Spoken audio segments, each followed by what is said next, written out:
Jake Morrison stood at the window of his ship looking at the massive alien vessel that floated beside them in space. The Zephyrian flagship was 3 times bigger than his own ship and covered in strange blue lights that pulsed like a heartbeat. He had never seen anything like it in his 10 years as captain of the Starbound. The metal hull seemed to shift colors from silver to deep purple as the lights moved across its surface. Jake adjusted his dress uniform one more time and checked his watch. In 30 minutes, he would board that alien ship for the most important dinner of his career. The trade agreement between Earth and Zephyr Prime had taken 2 years to negotiate.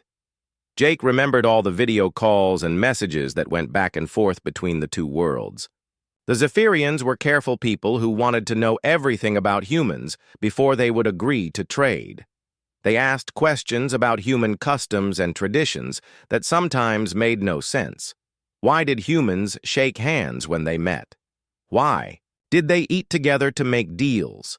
Why did they drink alcohol at celebrations? Jake had answered as best he could, but he never really understood why these things mattered so much to the aliens. Dr. Lisa Park walked into the room carrying a thick book about Zephyrian culture. She looked worried, as she always did before important meetings.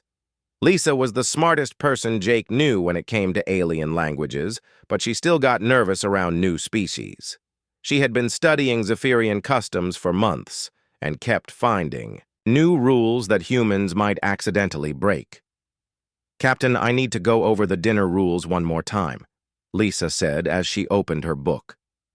"Remember that you must wait for Ambassador Veltar to speak first. Do not touch any food until the royal family has eaten. Keep your hands visible at all times. Do not point at anyone. Do not refuse any gift they offer you." Jake nodded, but he was only half listening. He had heard these rules many times already.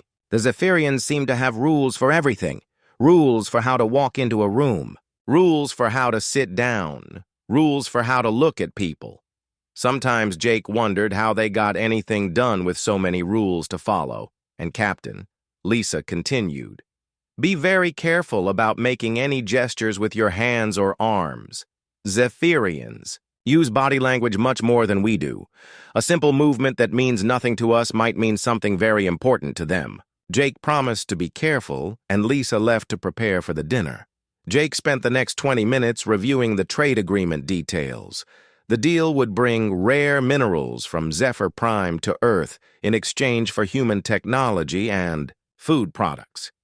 It was exactly what both worlds needed, and Jake was proud to be the one making it happen. The shuttle ride to the Zephyrian ship was smooth and quiet. Jake sat with his diplomatic team and watched through the window as they approached the alien vessel. Up close, he could see that the hull was covered in carved patterns that looked like writing.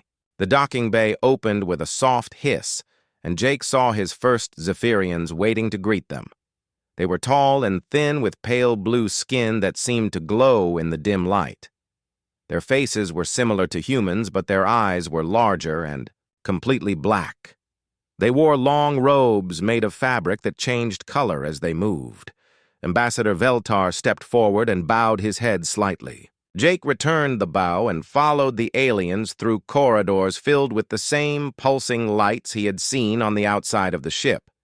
The dining hall was enormous, with a ceiling so high that Jake could barely see the top. Long tables were arranged in a circle with the head table raised on a platform in the center. Hundreds of Zephyrians were already seated, and they all turned to watch as Jake and his team entered.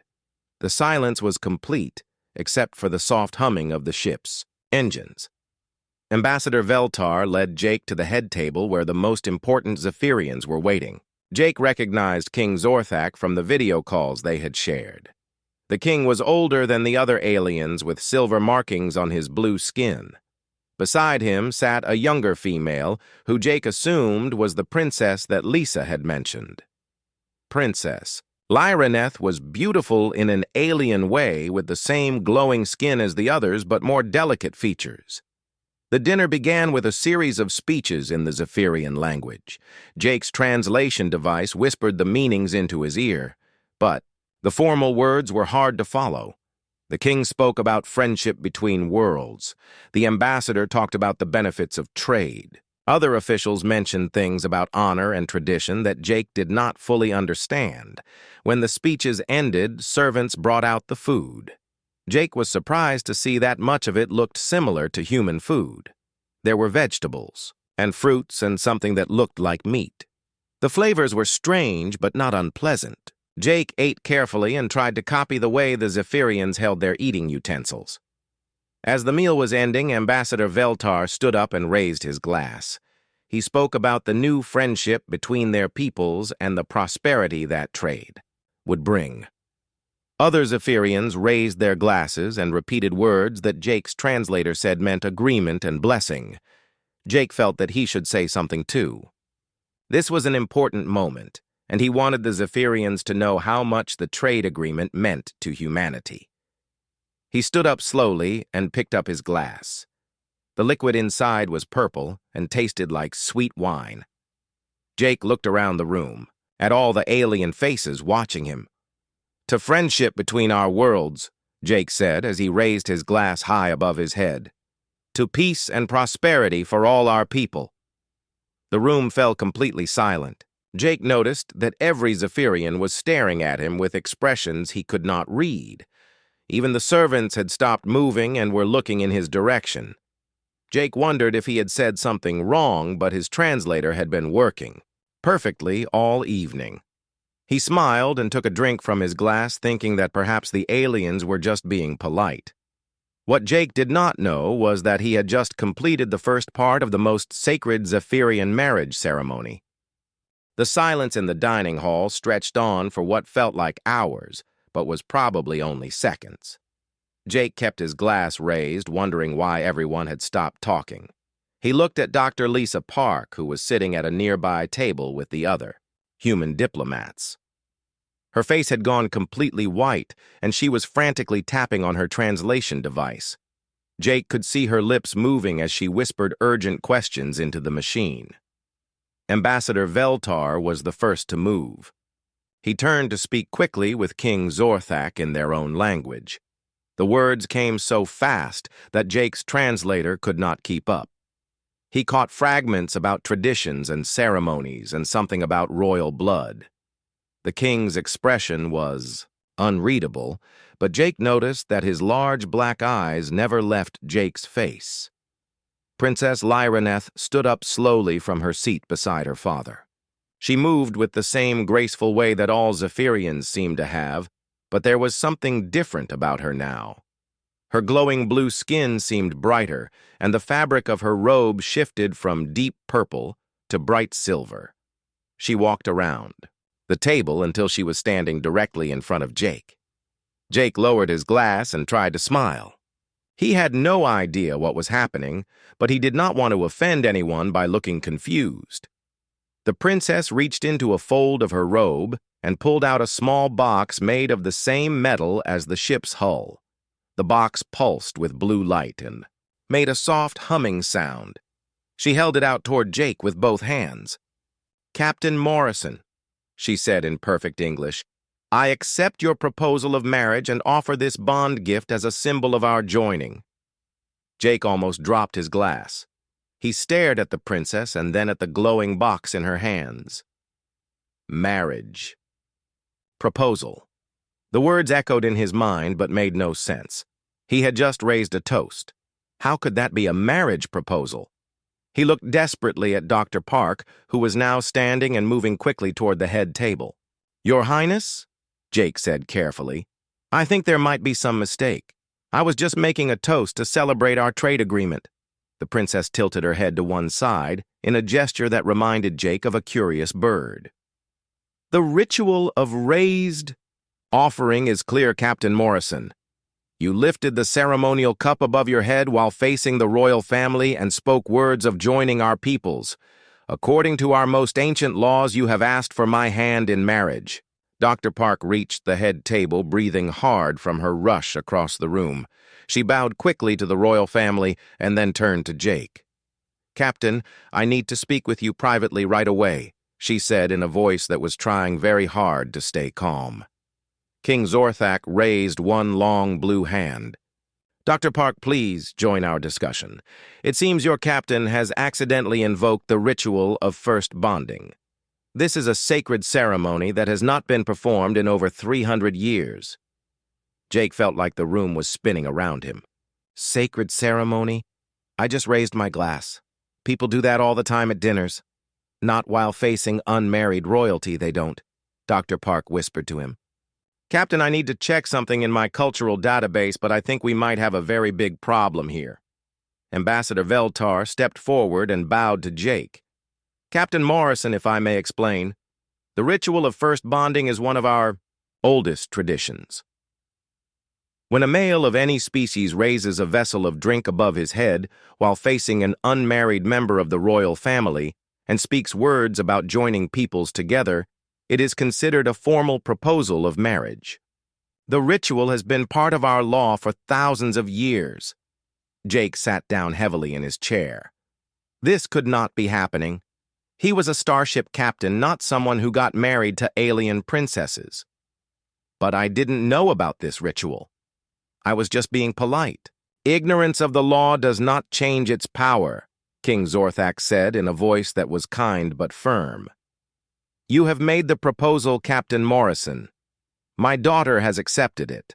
According to both Zephyrian law and the Interspecies Treaty of 2387, this marriage contract is now legally binding. Dr. Park was scrolling frantically through her database. Captain, he's right. The Interspecies Treaty says that marriage contracts made according to local custom are valid between all member species. Earth signed that treaty 15 years ago? Jake looked at Princess Lyraneth, who was still holding the glowing box. She had not moved or changed expression since making her acceptance speech. Your Highness, surely you don't want to marry someone you just met, especially a human. What I want is not important, Captain Morrison, the princess replied. I am bound by duty to my people and my family. The ritual has been completed, and I have given my acceptance. To refuse now would bring dishonor to the royal house and could be seen as an insult to your entire species. Ambassador Veltar nodded. Seriously. The captain speaks truth, Princess. If this marriage contract were to be broken now, it would mean that humanity rejected our most sacred traditions. Such an insult could lead to war between our peoples. Jake felt the weight of responsibility settling on his shoulders like a heavy blanket. War between Earth and Zephyr Prime. All because he had raised his glass the wrong way. How long do I have to think about this? He asked. The ritual of first bonding must be completed within 7 days, King Zorthak explained. If the marriage ceremony does not take place by then, the contract becomes void, and both species will be dishonored. War would be inevitable. Dr. Park closed her database and looked at Jake with sympathy in her eyes. Captain, I'm sorry, but there don't seem to be any loopholes in their law. The ritual was completed correctly according to their customs, and Princess Lyraneth has formally accepted your proposal. Jake stood up and walked to one of the large windows that looked out into space. His ship, the Starbound, floated in the distance, looking small and fragile compared to the massive Zephyrian vessel. Inside that ship were 300 crew members, who trusted him to make the right decisions. Back on Earth were billions of people who needed the trade agreement with Zephyr Prime to survive. He turned back to face the royal family. Princess Lyraneth was watching him with an expression that might have been curiosity or might have been pity. King Zorthak sat quietly in his chair, waiting for Jake's decision. Ambassador Veltar stood ready to translate if needed. If I agree to this marriage, Jake said slowly. What exactly would that mean? Would I have to stay here on your ship forever? Would I have to give up my command? The details would need to be negotiated, the king replied. But tradition says that the bonded pair must rule together. You would become a prince of Zephyr Prime and help govern our people alongside my daughter. Jake thought about his crew and his ship and the career he had spent years building. Then he thought about war and death and the failure of the most important diplomatic mission in human history. The choice was not really a choice at all. I need to speak with my crew, Jake said finally. And I need time to understand what I'm agreeing to. Princess Lyraneth stepped forward and placed the glowing box on the table in front of him. Take this bond gift, Captain Morrison. Consider it carefully. We have 6 days remaining to complete the ceremony. As Jake picked up the warm metal box, he wondered how a simple toast had turned into the most complicated decision of his life. Jake sat in his quarters aboard the Starbound, holding the alien marriage box in his hands.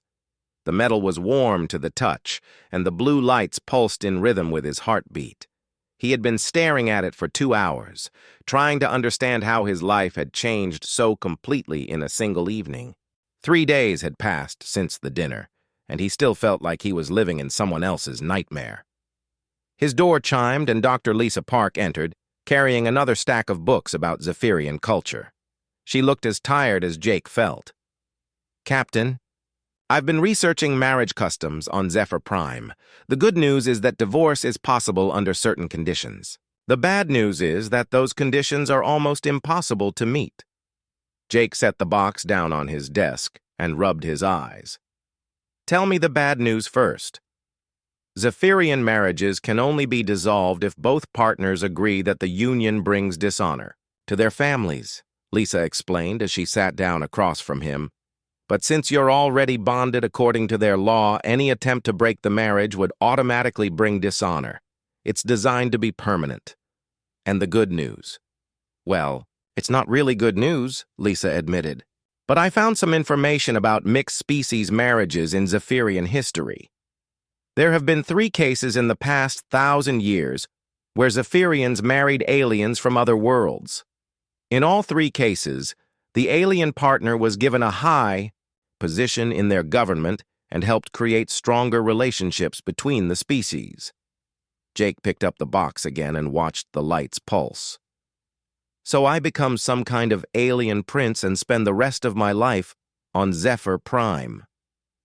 Not exactly, Lisa said. According to what I've read, royal couples in Zephyrian society often travel between worlds as ambassadors and diplomats. You might be able to keep some connection to Earth and to your career as a starship captain. The door chimed again, and Chief Engineer Amy Cooper walked in with a data pad in her hands. Amy was the practical member of Jake's senior staff who always found solutions to impossible problems. Captain, I've been analyzing the technical specifications of Zephyrian ships. If you go through with this marriage thing, you might actually be able to help both our species in ways we never imagined. Amy activated her data pad and showed Jake a holographic display of the Zephyrian flagship. Look at their power systems, Captain. They use a completely different type of energy that's 10 times more efficient than anything we have on Earth. And their faster-than-light travel works on principles our scientists don't even understand yet. You think they would share their technology with Earth? Jake asked. If you marry into their royal family, they might have to, Amy replied. Marriage in their culture seems to be about joining families and sharing resources. Earth could become part of their extended family network.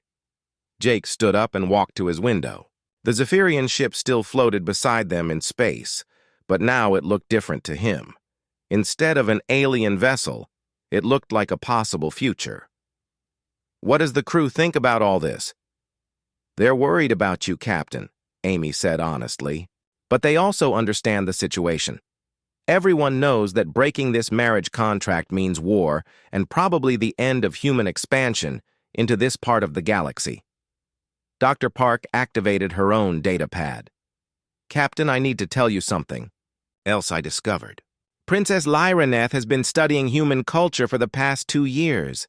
She speaks perfect English and has read books about Earth history and customs. This marriage might not be as strange for her as it is for you.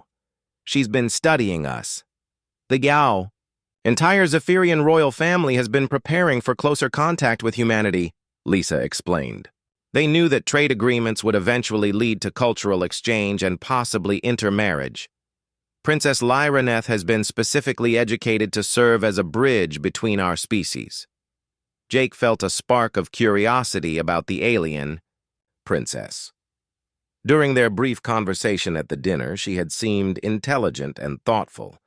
Her acceptance of his accidental proposal had been graceful, even though the situation was awkward for everyone involved. "Has she said anything about me since the dinner?"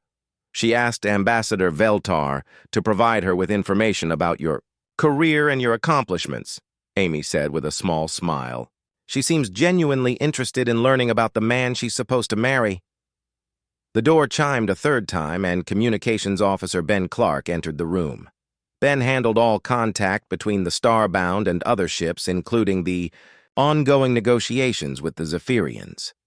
"Captain, I have a message from Princess Lyraneth. She's requesting a private meeting with you to discuss the marriage contract." Jake's heart began beating faster, and the alien box responded by pulsing brighter blue lights. "What kind of meeting?" "She wants to have dinner with you aboard the Zephyrian ship," Ben explained. "Just the two of you. She says she thinks you should get to know each other before the wedding ceremony." Lisa looked surprised. "That's not typical Zephyrian behavior. Usually arranged marriages involve very little contact between the partners until after the ceremony. She must really want to understand human customs, or she's as nervous about this marriage as I am," Jake said. He made his decision quickly before he could change his mind. "Tell Princess Lyraneth that I accept her invitation. Set up the meeting for tomorrow evening." After his officers left, Jake spent the rest of the night reading everything he could find about Princess Lyraneth and Zephyrian royal customs. She was 28 years old in human terms and had been trained from childhood to serve as a diplomat and cultural ambassador. She spoke 7 different alien languages and had advanced degrees in interspecies relations and galactic law. The princess had never been married, but had been engaged twice before to Zephyrian nobles. Both engagements had been broken when political situations changed, and the marriages were no longer beneficial to her family.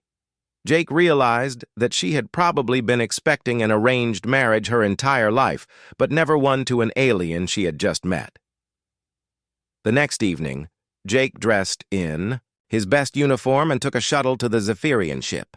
This time he was met by Princess Lyraneth herself instead of the usual diplomatic staff.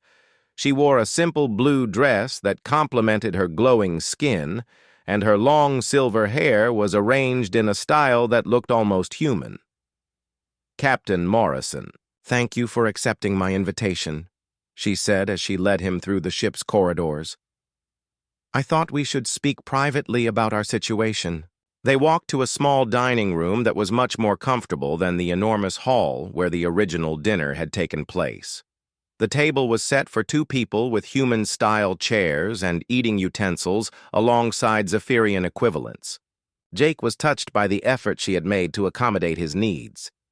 "Princess, I want you to know that I never intended to propose marriage to you," Jake said as they sat down.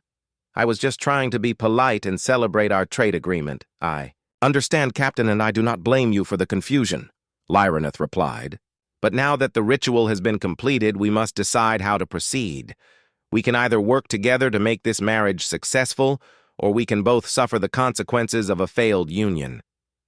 Jake looked across the table at the alien woman, who was supposed to become his wife. Her large black eyes were intelligent and kind, and her voice carried no anger or resentment about the situation. "What do you think we should do?" "I think we should try to learn about each other," she said, simply. "We have 4 more days before the ceremony. Perhaps we can find common ground between our species and our personalities." As they began to eat, Jake found himself relaxing for the first time since the original dinner. Princess Lyraneth was easy to talk with and genuinely curious about human culture and customs. She asked thoughtful questions about Earth and about Jake's life as a starship captain. "Do you want children someday, Captain Morrison?" she asked during dessert. The question caught Jake by surprise. "I haven't thought much about it. My career has always come first." "Zephyrian royal marriages are expected to produce heirs," she explained. "It is one of the most important duties of the royal family." Jake felt the weight of responsibility settling on him again. Marriage to an alien princess was complicated enough without thinking about alien children and royal heirs.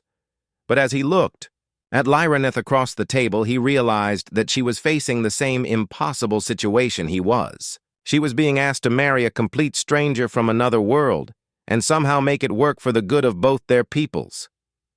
"Princess, what do you want from this marriage?" Jake asked. "I want to serve my people and help create peace between our species," she replied. "And I want to be happy if possible. Do you think that's asking too much?" For the first time since the whole mess began, Jake smiled genuinely. "No, Princess, I don't think that's asking too much at all." Jake woke up on the morning of his wedding day feeling more calm than he had expected. The past 3 days of private dinners with Princess Lyraneth had changed his perspective completely. What had started as a diplomatic disaster had become something that felt almost like a real relationship. The alien princess was intelligent and funny and genuinely interested in making their impossible situation work. Dr. Lisa Park knocked on his door at 7 in the morning carrying a formal dress, uniform that Jake had never seen before. The jacket was made of dark blue fabric with silver trim and strange symbols that looked like a mixture of human and Zephyrian designs. "The royal tailors worked all night to finish this, Captain. It's supposed to represent the joining of our 2 cultures." Jake held up the uniform and examined the intricate stitching. The symbols were beautiful, and the fabric felt expensive. "How does it feel to be planning a wedding instead of a funeral?" he asked Lisa. "Honestly, Captain, I think you're making the right choice," she replied. "Princess Lyraneth is remarkable, and this marriage could be the beginning of a new era for both our species." Chief Engineer Amy Cooper arrived with a datapad full of technical specifications. "Captain, I've been working with the Zephyrian engineers to design a new class of ship that combines human and alien technology. They want to build it as a wedding gift for you and the princess. You could use it to travel between Earth and Zephyr Prime as official ambassadors." Jake looked at the ship designs on Amy's datapad.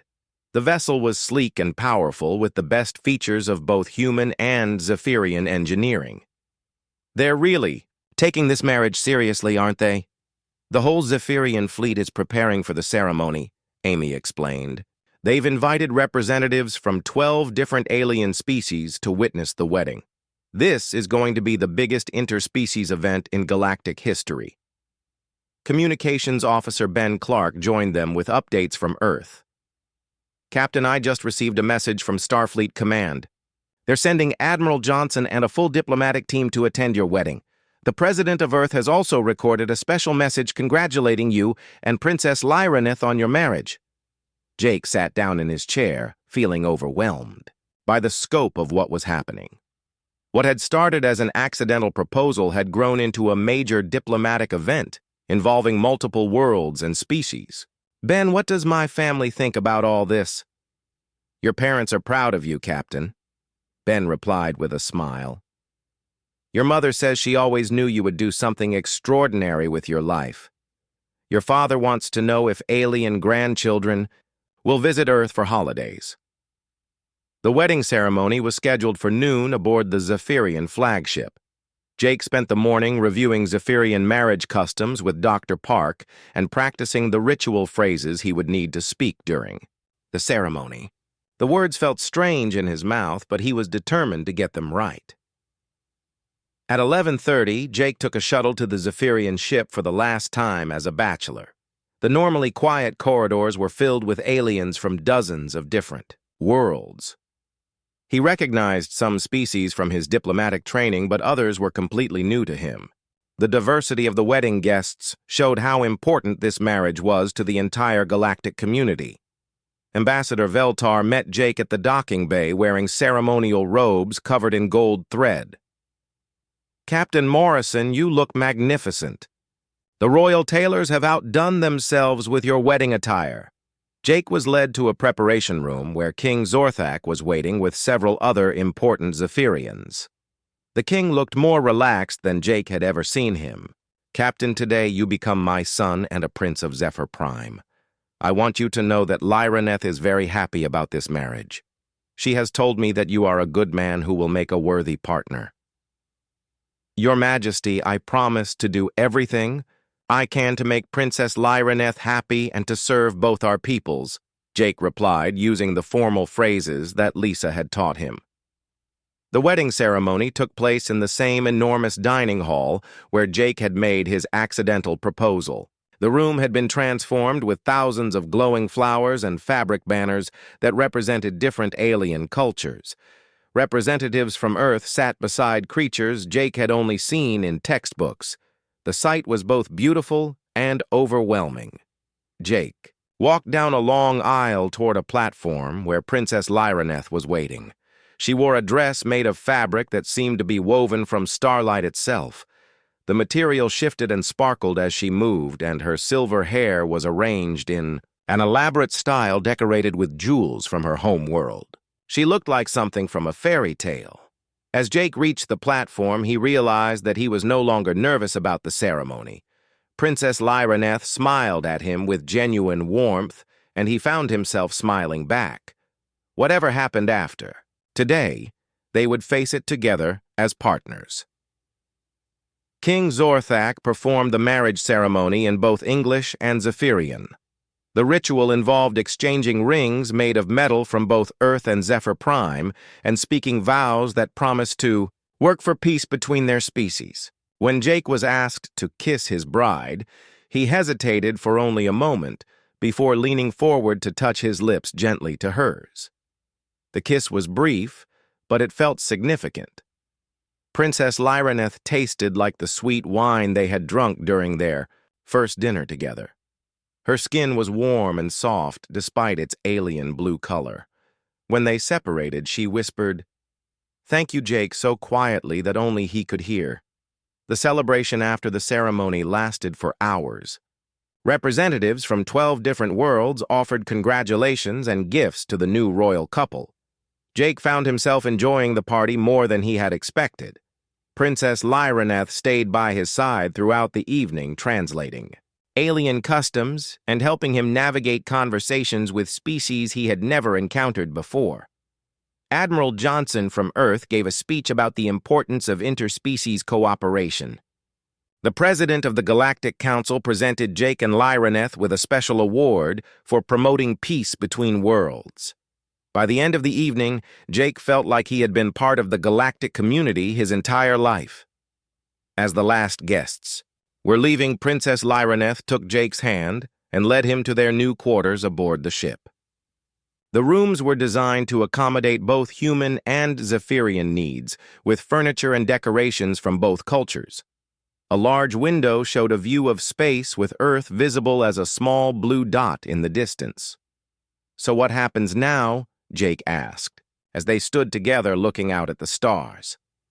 "Now we learn to be married," Lyraneth replied.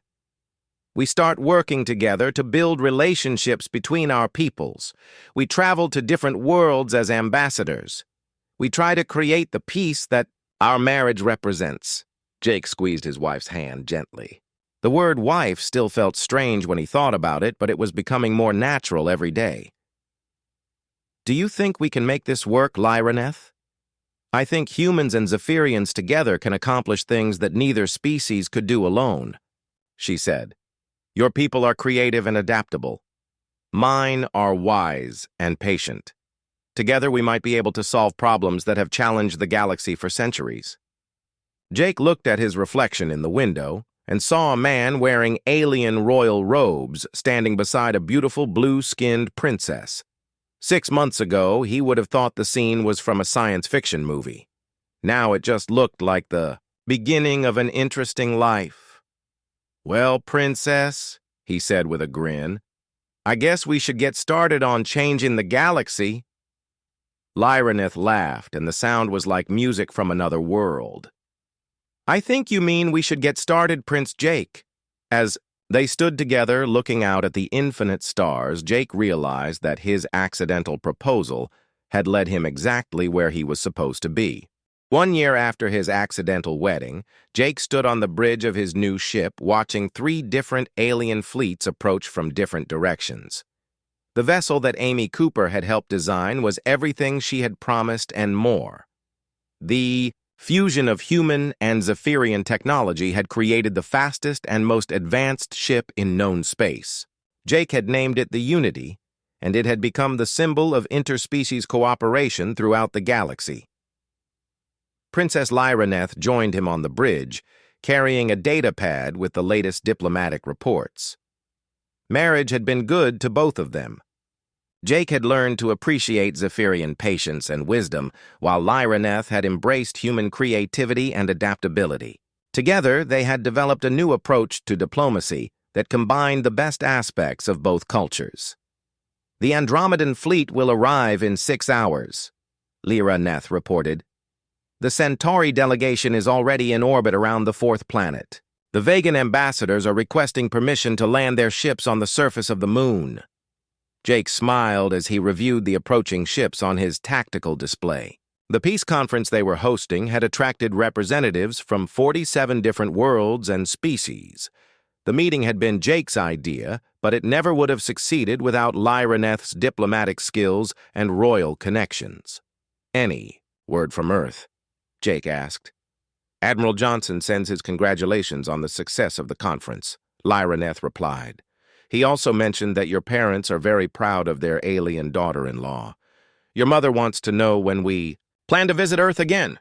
Jake and Lyraneth had spent 3 months on Earth earlier in the year, serving as cultural ambassadors and helping to negotiate new trade agreements.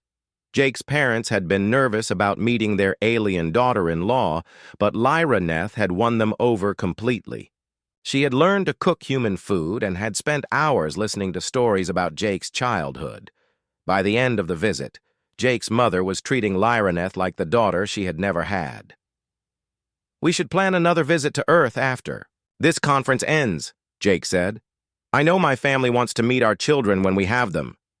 Lyraneth placed her hand on her stomach with a gesture that had become familiar over the past few months. The doctors had confirmed that human and Zephyrian biology were compatible, and that their children would carry traits from both species. The pregnancy had been a surprise, but both Jake and Lyraneth were excited about becoming parents. "The medical team says the babies will be able to survive in both Earth and Zephyrian environments," Lyraneth said. "They will be the first truly interspecies children in galactic history." Chief Engineer Amy Cooper approached them carrying a report about the ship's performance during their latest diplomatic mission. "Captain, the Unity handled the jump to the Rigel system perfectly.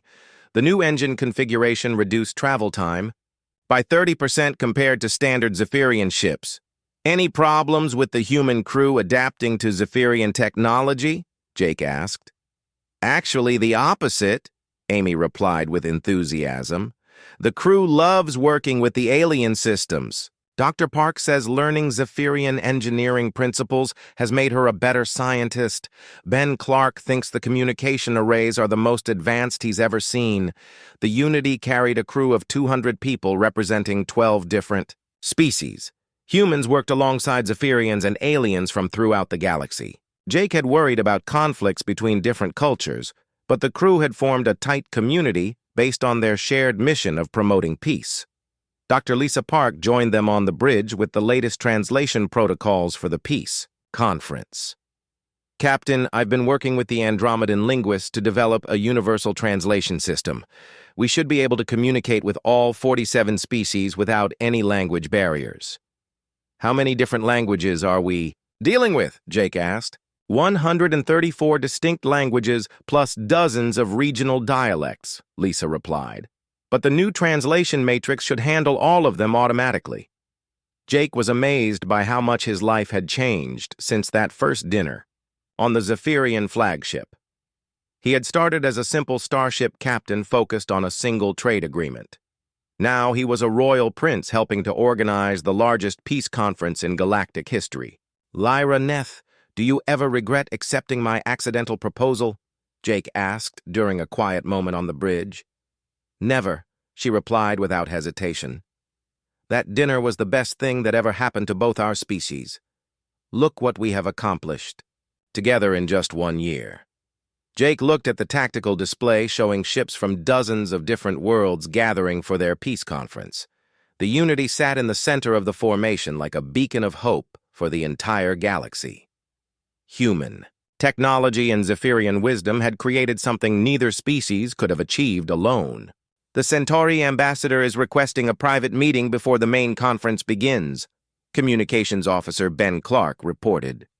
They want to discuss establishing permanent trade relationships with the Earth-Zephyr Alliance. Schedule. The meeting for tomorrow morning, Jake replied. Make sure we have translation support and cultural advisors available. As the day progressed, more ships arrived from throughout the galaxy. Jake found himself thinking about the chain of events that had led to this moment. His accidental toast had created a marriage that became a symbol of cooperation between species. The marriage had led to new diplomatic relationships and trade agreements. The success of those agreements had inspired other worlds to seek similar partnerships. Captain, we're receiving a priority message from King Zorthak on Zephyr Prime, Ben announced. The view screen activated to show Jake's father-in-law sitting in his royal chambers. King Zorthak looked older than he had a year ago, but his expression was proud and satisfied. Jake, my son, I am watching the news reports about your peace conference. The entire galaxy is talking about what you and Lyraneth have accomplished. Thank you, your majesty, Jake replied. None of this would have been possible without the foundation you and Ambassador Veltar created with the original trade agreement. You are too modest, the king said with a smile. You took an accidental marriage and turned it into a force for galactic peace. That required vision and courage that went far beyond anything I could have imagined. After the call ended, Jake walked to his private quarters to prepare for the opening ceremony of the peace conference. Lyraneth was already there reviewing her speech for the next day's opening session. She looked beautiful in her formal diplomatic robes, but Jake thought she was even more beautiful when she smiled at him. Jake, do you realize that our children will grow up in a galaxy where dozens of species work together in peace? She said. They will never know a time when humans and aliens were afraid of each other. Jake sat down beside his wife and put his arm around her shoulders. They will think it's perfectly normal to have friends from 12 different worlds. They will speak 6 languages before they learn to walk, Lyraneth added with a laugh. And they will probably expect every wedding to involve representatives from 47 different species. That evening, Jake stood alone on the observation deck of the Unity looking out at the assembled fleet. Ships from Earth floated beside, vessels from the far side of the galaxy. Crews that had never met before were working together to prepare for the peace conference. Enemies were becoming allies, and strangers were becoming friends. Jake raised an imaginary glass toward the stars and spoke quietly to himself. To friendship between all worlds, to peace and prosperity for every species in the galaxy. This time, he knew exactly what his toast meant, and he was proud of every word. The scared young captain who had accidentally proposed to an alien princess was gone. In his place stood a confident diplomat and a happy husband who had found his true purpose in life. As Jake watched the stars, he thought about all the people who would benefit from the peace agreements being negotiated at the conference. Children on dozens of worlds would grow up without fear of war. Scientists would share knowledge that could solve problems throughout the galaxy. Artists and musicians would create new forms of beauty by combining different cultural traditions. All because a human captain had raised his glass at exactly the right moment in exactly the right way while looking at exactly the right alien princess. Sometimes the best things in life really did happen by accident. Jake returned to his quarters where Lyraneth was waiting with a cup of the sweet wine they had shared on their wedding night. She handed him the glass with a smile that reminded him of their first dinner together. To us, she said simply. To us, Jake agreed as he raised his glass. This time when they drank together, Jake knew that he was exactly where he belonged.